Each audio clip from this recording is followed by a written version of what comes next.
Saya mengajak kita semua membuka Injil Markus pasal yang ke-9, ayat yang kedua sampai dengan ayat yang ke-13. Injil Markus pasal yang ke-9 ayat yang kedua sampai dengan ayat yang ke-13. Yesus dimuliakan di atas gunung. Beginilah firman Tuhan. 6 hari kemudian Yesus membawa Petrus, Yakobus dan Yohanes, dan bersama-sama dengan mereka ia naik ke sebuah gunung yang tinggi.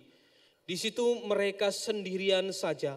Lalu Yesus berubah rupa di depan mata mereka, dan pakaiannya sangat putih berkilat-kilat. Tidak ada seorang pun di dunia ini yang dapat mengelantang pakaian seperti itu. Maka nampaklah kepada mereka Elia bersama dengan Musa. Keduanya sedang berbicara dengan Yesus. Kata Petrus kepada Yesus, "Rabi, betapa bahagianya kami berada di tempat ini. Baiklah kami dirikan 3 kemah, 1 untuk engkau, 1 untuk Musa, dan 1 untuk Elia." Ia berkata demikian sebab tidak tahu apa yang harus dikatakannya, karena mereka sangat ketakutan. Maka datanglah awan menaungi mereka, dan dari dalam awan itu terdengar suara, "Inilah anak yang kukasihi, dengarkanlah dia." Dan sekonyong-konyong waktu mereka memandang sekeliling mereka, mereka tidak melihat seorang pun lagi bersama mereka, kecuali Yesus seorang diri. Pada waktu mereka turun dari gunung itu, Yesus berpesan kepada mereka, supaya mereka jangan menceritakan kepada seorang pun apa yang telah mereka lihat itu, sebelum Anak Manusia bangkit dari antara orang mati. Mereka memegang pesan tadi sambil mempersoalkan di antara mereka apa yang dimaksud dengan bangkit dari antara orang mati. Lalu mereka bertanya kepadanya, "Mengapa ahli-ahli Taurat berkata bahwa Elia harus datang dahulu?" Jawab Yesus, "Memang Elia akan datang dahulu dan memulihkan segala sesuatu. Hanya bagaimanakah dengan yang ada tertulis mengenai Anak Manusia, bahwa ia akan banyak menderita dan akan dihinakan. Tetapi aku berkata kepadamu, memang Elia sudah datang, dan orang memperlakukan dia menurut kehendak mereka sesuai dengan yang ada tertulis tentang itu." Berbahagia setiap kita yang setia untuk mendengar, merenungkan, bahkan melakukan firman Tuhan. Saya akan memberikan judul, Diteguhkan Melewati Jalan Salib. Diteguhkan melewati jalan salib. Salam. Salam. Ya, puji Tuhan, kita semua diberikan waktu oleh Tuhan dalam keadaan yang baik. Bapak Ibu serta saudara-saudari yang dikasihi oleh Tuhan, berbagai media sosial itu cukup ya membantu di dalam pemberitaan penginjilan, walaupun kadang-kadang juga di satu sisi menimbulkan begitu banyak penyesatan gitu. Tapi setidaknya kita bisa memperhatikan bahwa kita tahu persis gitu tantangan-tantangan yang ada. Ada begitu banyak saudara-saudari orang-orang yang katanya pernah berjumpa dengan Yesus, lalu tiba-tiba mereka kembali kepada ajarannya yang lama gitu ya. Jadi sekarang di TikTok kah, di IG kah, di apa gitu, orang berlomba-lomba untuk apa menunjukkan begitu. Dari sisi kita banyak kesaksian tentang orang-orang yang istilahnya julukan mereka murtadin gitu ya. Dari sisi mereka biasanya mereka membuat semacam perkumpulan mu'alaf gitu dan sebagainya. Saudara-saudara yang dikasihi oleh Tuhan Yesus, apa sebenarnya begitu ya orang-orang yang pernah gitu ya mengatakan bahwa dirinya berjumpa dengan Yesus gitu. Ada sesuatu yang pernah terjadi secara luar biasa di dalam hidup mereka, tetapi kok tiba-tiba gitu ya mereka sudah pindah gitu. Kalau kita mengenalnya tiba-tiba, tetapi saya yakin ada proses tertentu. Saudara-saudara yang dikasihi Tuhan, banyak orang Kristen gitu ya, merasa kadang-kadang ya kalau melihat begitu, pengalaman-pengalaman seperti itu mereka akan berkata, "Wih, luar biasa ya pengalamannya," gitu ya. Mereka akan mengatakan, "Oh, mereka beruntung mendapatkan pengalaman-pengalaman yang luar biasa." Lalu apa komentar kita kalau mereka tiba-tiba yang mendapatkan pengalaman luar biasa itu berpindah agama? Banyak orang Kristen yang menjadi lemah karena patokan mereka adalah artis-artis itu. Saudara-saudari yang dikasih Tuhan, saya memperhatikan sebenarnya mereka seringkali kalau ditanya tentang pengalaman imannya, mereka pernah mengalami, tetapi tidak ada apa yang dinamakan dengan afirmasi, peneguhan-peneguhan di dalam kehidupannya.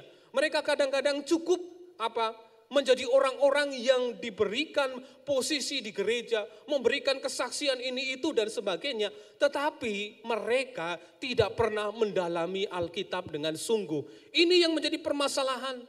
Mereka selalu mencopot ayat ini, mencopot ayat itu, tetapi mereka tidak mengerti apa yang menjadi dasar. Mereka tidak menghidupinya. Saya sedang tidak mengatakan Bapak Ibu Saudara bahwa pengalaman itu tidak penting ya. Saya sedang tidak mengatakan bahwa pengalaman berjumpa secara dahsyat itu adalah sesuatu yang omong kosong, tidak. Tetapi saya hanya mau menyampaikan bahwa itu bukan patokan iman.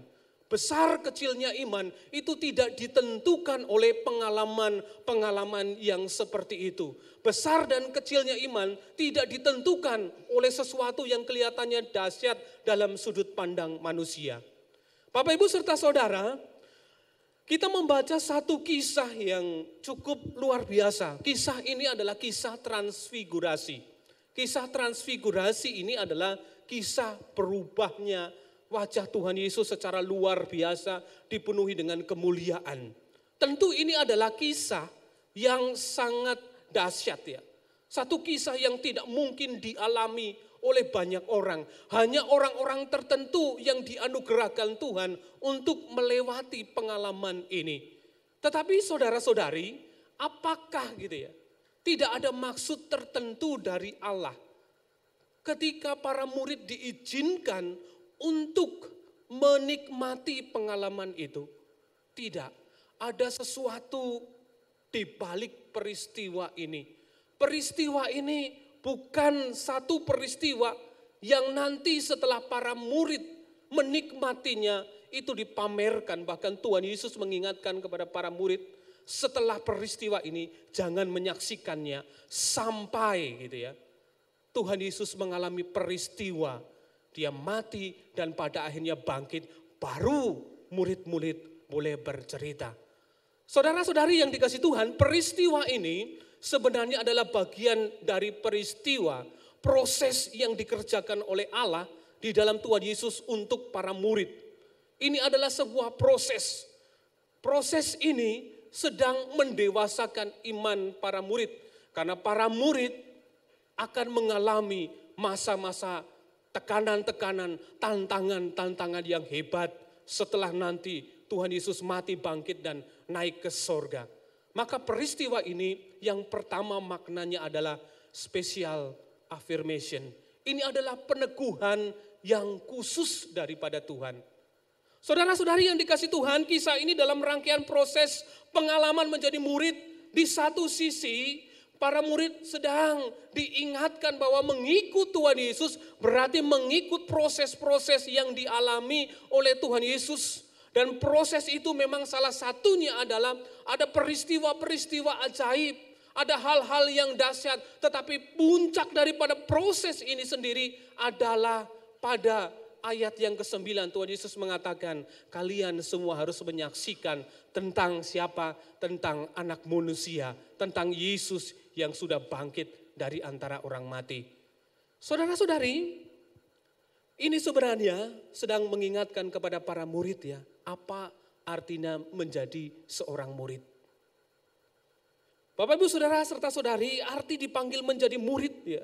Murid itu adalah pengikut ya. Bukan komentator, juga bukan penggemar gitu. Zaman sekarang ini kan banyak penggemar ya Bapak Ibu Saudara serta saudari, penggemar tentang Yesus gitu ya. Saya penggemar Dani Alves. Terakhir Dani Alves itu dipenjara gara-gara kasus pelecehan seksual gitu. Badannya penuh dengan tato salib gitu ya. Neymar juga badannya penuh dengan tato salib gitu ya. Para pesepak bola yang cukup terkenal, rata-rata dadanya juga tulisannya Only Jesus gitu ya. Tapi apakah hidup mereka sesuai berpadanan dengan Kristus, banyak yang tidak. Karena mereka sekedar penggemar. Banyak orang Kristen juga begitu, saudara-saudari. Saya kemarin bercerita gitu ya, ketika peletakan batu pertama, saya melihat begini, ada mobil gitu ya. Di belakangnya ditulis Yohanes 3 ayat yang ke-16 gitu. Luar biasa ayatnya. Tapi di tengah jalan Bapak Ibu Saudara, ketika dia baru selesai minum, botol langsung dilempar gitu ya. Padahal Kota Paru baru saja mendapatkan adipura. Saya berharap anak-anak Tuhan jangan begitu ya. Kenapa? Para pemuja. Mereka memuja secara luar biasa Yesus itu. Entah di IG, entah di status Facebook, entah dimanapun. Semua tulisannya tentang pemujaan terhadap Allah. Itu adalah salah satu bagian dari penyembahan. Tetapi jangan sampai kita hanya menjadi penggemar-penggemar Yesus saja. Para murid sedang diajak untuk melewati proses itu. Engkau bukan hanya melihat mujizat yang luar biasa yang dikerjakan oleh Tuhan. Engkau bukan hanya melihat adanya sesuatu yang dahsyat. Tetapi ada proses yang luar biasa bahwa mengikut Yesus harus mengikut Yesus. Bukan kagum. Bukan sekedar gemar dengan berkatnya. Bukan sekedar gemar dengan segala sesuatu yang mengiringinya. Tetapi ini bicara tentang proses menuju salib. Dan para murid, orang-orang Kristen tidak suka membicarakan proses ini. Tapi ini adalah special affirmation, ini peneguhan khusus. Para murid diteguhkan oleh Tuhan dengan pengalaman ini. Bahwa engkau akan mengalami proses ini, tetapi engkau jangan takut. Engkau harus menjadi seorang murid. Seorang murid yang tidak apa, bukan sekedar pemuja fanatik gitu ya. Kemarin kita sudah selesai mengadakan pesta demokrasi. Saya tertawa, lucu dan kadang-kadang geleng-geleng kepala. Para pemuja dan penggemar fanatik dari calon presiden, anggota legislatif, di grup-grup hamba Tuhan, baku caci, baku maki gitu ya. Menyedihkan. Juru selamat itu Tuhan Yesus Bapak Ibu, bukan presiden. Juru selamat itu Tuhan Yesus, bukan anggota legislatif. Bukan siapapun gitu. Grup-grup hamba Tuhan karena saya mengikutinya cukup menyedihkan. Proses kemuridan tidak dipahami, bahkan orang-orang yang mengaku dirinya adalah pendeta. Orang yang sudah lulus, mungkin doktor teologi, tetapi mereka tidak mengerti apa arti menjadi murid. Menjadi murid Bapak Ibu Saudara, berguru, belajar dalam segala hal. Dalam sikap, dalam keputusan, dalam kata dan perbuatannya harus mencontoh Sang Kristus. Maka para murid diajak untuk mengalami proses itu. Karena mereka harus mengalami proses itu, melihat bahwa Yesus melewati semua proses dengan kepergantungan mutlak kepada Allah. Para murid seharusnya mencontoh Tuhan Yesus. Murid dulu berbeda dengan kita sekarang. Kalau zaman dulu namanya murid, siang dan malam hidup bersama dengan sang guru. Berjalan di belakang sang guru, mengikuti sang guru. Kalau murid-murid sekarang hanya beberapa jam saja, berbeda. Maka ketika para murid mengalami proses ini, itu ada dalam proses pendewasaan tadi. Murid harus percaya sepenuhnya tanpa syarat mutlak kepada gurunya. Dan itu berarti percaya secara total. Tuhan Yesus melakukan hal yang sama. Dia percaya total kepada Allah.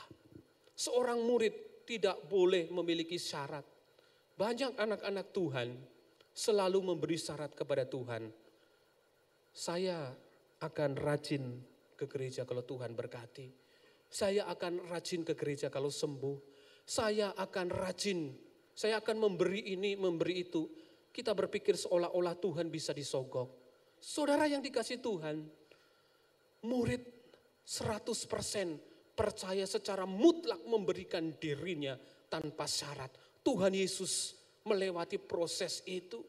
Maka dia tidak mau diberikan apa kemah. Karena dia tahu hidupnya adalah menyelesaikan tujuan Bapa.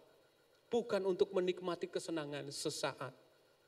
Saudara-saudari yang dikasih Tuhan, setiap murid harus bayar harga. Dan sangat riskan, kos yang harus dibayar.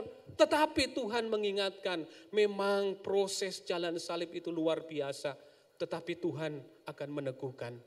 Bapak Ibu serta saudara-saudari yang dikasih Tuhan. Kita tidak tahu tantangan-tantangan ke depan.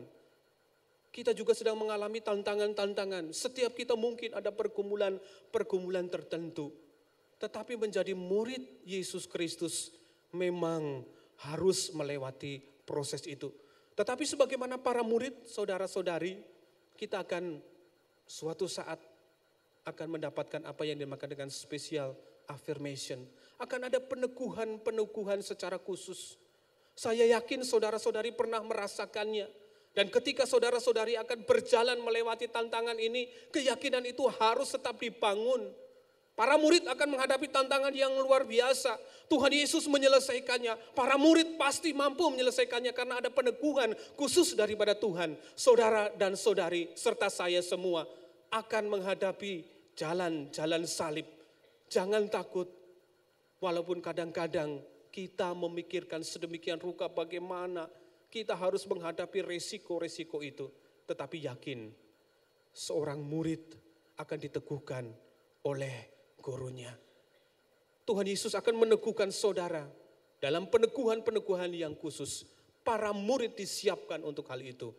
Dan secara esensial, secara hakiki, kita juga pasti akan diteguhkan oleh Tuhan menghadapi tantangan ini.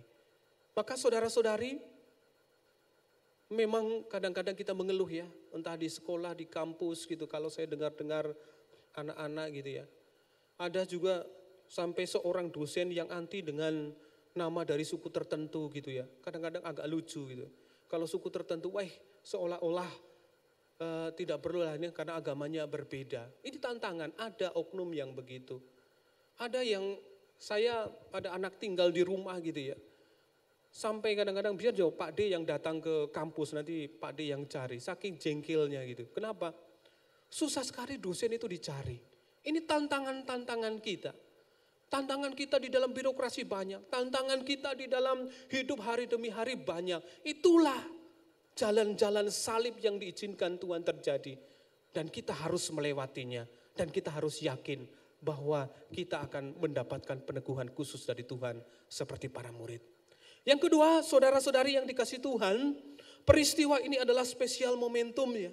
Ini adalah momentum di mana para murid mendapat anugerah hadirat Allah ketika hendak melewati jalan salib. Ada 3 momentum yang akan menjadi lecutan, menjadi pengingat bagi para murid ketika mereka melewati jalan salib. Momentum yang pertama itu adalah Tuhan Yesus berubah rupa. Momentum yang kedua adalah awan yang melingkupi. Kalau awan yang melingkupi ini selalu berkaitan dengan apa yang dinamakan pemeliharaan dan hadirat Allah. Kita ingat tentu kisah di dalam perjanjian lama ketika bangsa Israel berjalan di padang gurun, ada awan yang melingkupinya.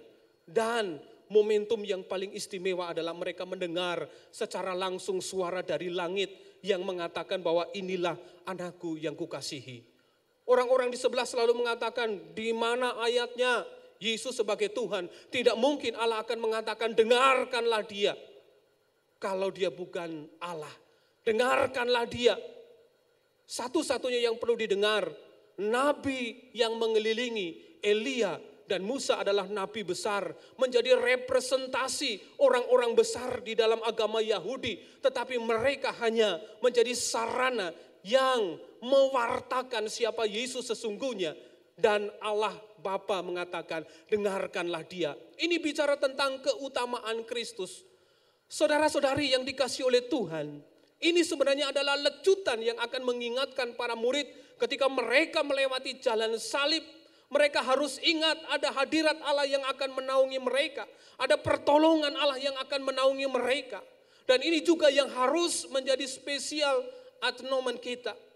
Bahwa ada lecutan-lecutan, bahwa kita yang sudah pernah merasakan pertolongan Allah, ingat ada lagu Kidung Jemaat yang saya sangat suka gitu ya. Bila hidupmu dilanda tofan gelap, engkau putus asa, hatimu cemas, hitunglah berkatnya satu persatu. Kita seringkali melupakan peristiwa-peristiwa indah, peristiwa-peristiwa ajaib, hal-hal yang pernah Allah kerjakan, sesuatu yang cukup besar, lalu tiba-tiba ditutupi dengan pergumulan dan penderitaan kita. Saya pun ketika mengalami satu pergumulan yang hebat, kadang-kadang pergumulan itu seakan-akan lebih besar. Padahal kalau kita menengok ke belakang, kita menghitung berkat-berkat Tuhan, kita tahu persis bahwa anugerahnya terlalu besar, teramat besar dan jauh lebih besar. Dan ketika kita ingat itu, kita harus yakin bahwa ke depan momentum-momentum seperti itu pun Allah akan kerjakan dalam hidup kita. Akan ada pertolongan-pertolongan yang Allah akan kerjakan, yang di luar nalar kita, yang di luar kemampuan kita. Para murid memang mengalami hal ini, 3 hal yang luar biasa. Mungkin kita tidak akan mengalami hal yang seperti ini. Tetapi bukankah Tuhan Yesus pernah mengatakan, berbahagialah orang yang tidak melihat namun percaya. Mungkin kita tidak akan merasakan peristiwa yang dahsyat. Tetapi Tuhan Yesus sudah berjanji, berbahagialah setiap kita yang percaya kepadanya. Walaupun tidak melihat sesuatu yang dahsyat. Tuhan Yesus mau mengingatkan, melewati jalan-jalan salib, kita tidak sendirian. Engkau harus ingat Tuhan sudah menolong. Dan ke depan Tuhan akan tetap menolong. Saudara-saudari yang dikasih oleh Tuhan, ini yang perlu diingat oleh para murid dan juga kita semua.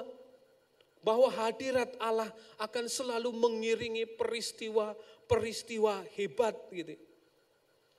Ada 2 respon yang cukup menarik Bapak Ibu serta saudara yang dikasih oleh Tuhan di balik peristiwa transfigurasi ini.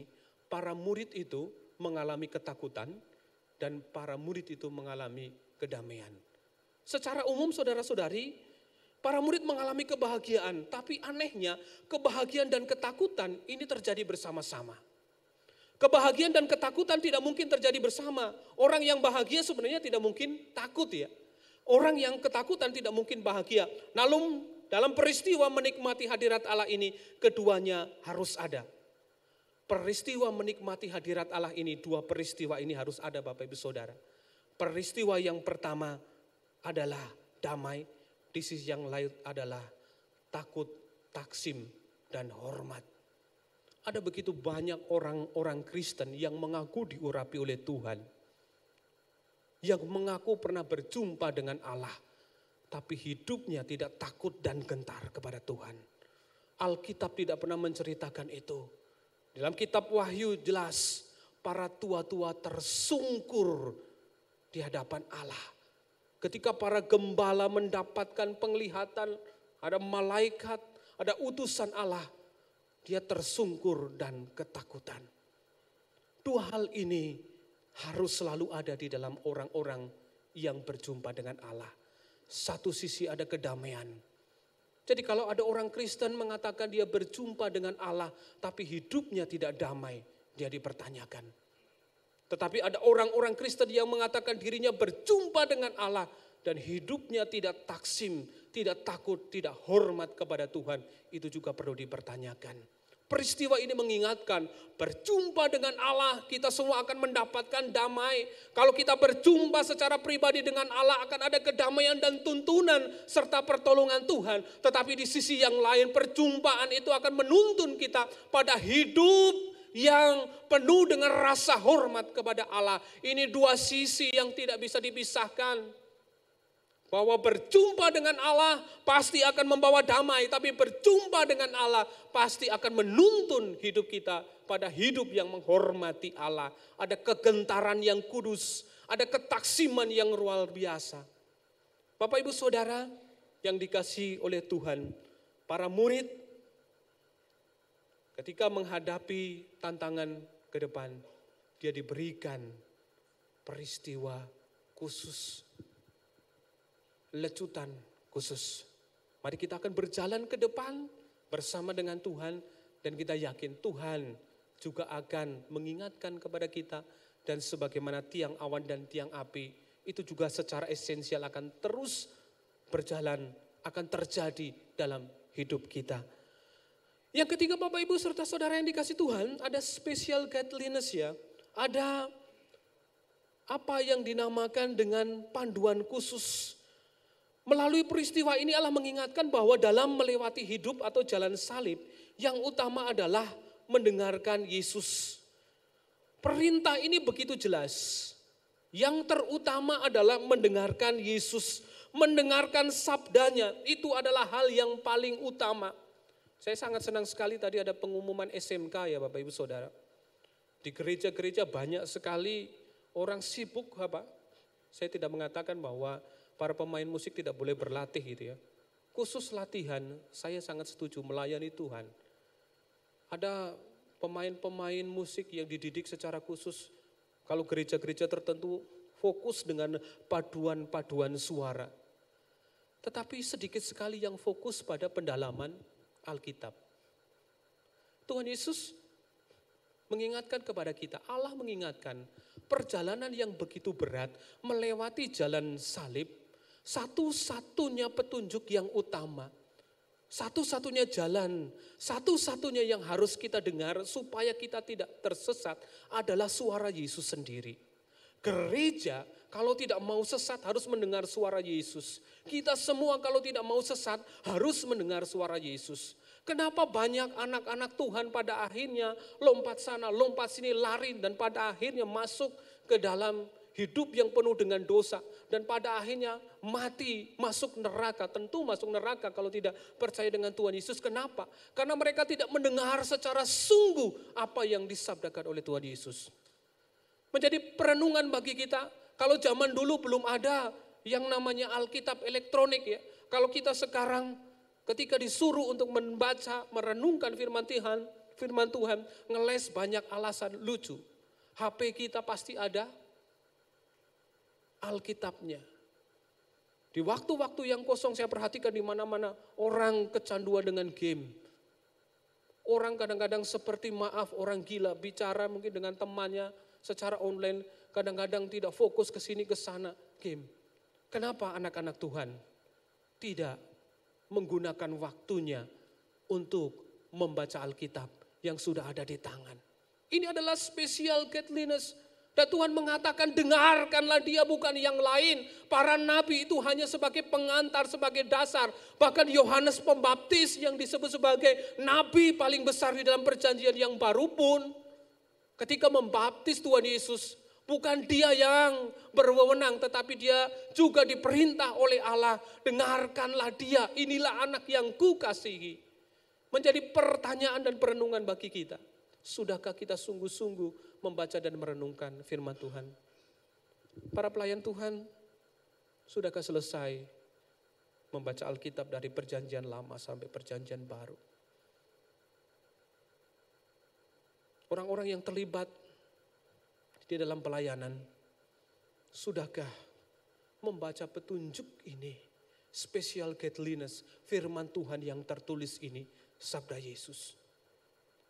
Sudahkah saudara selesai membaca kitab yang paling pendek, katakanlah kitab Yudas, surat Yudas, sudahkah saudara selesai?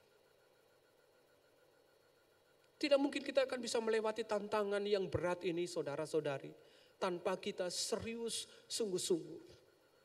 Menurut saya saudara-saudari yang terlibat di dalam pelayanan wajib mengikuti SMK dan tidak boleh bolong.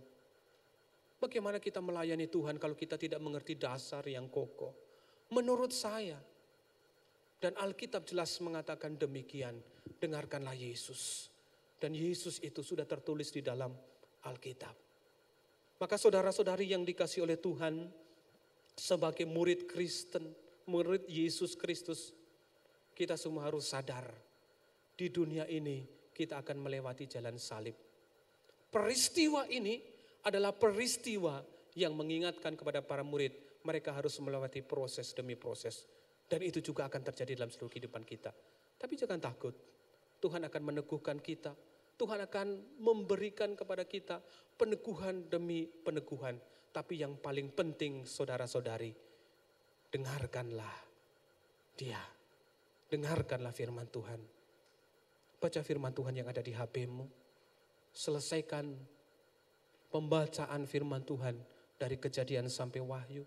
Setelah selesai ulangi lagi, setelah selesai ulangi lagi. Dan hidupmu akan terus-menerus bertumbuh dalam kedamaian.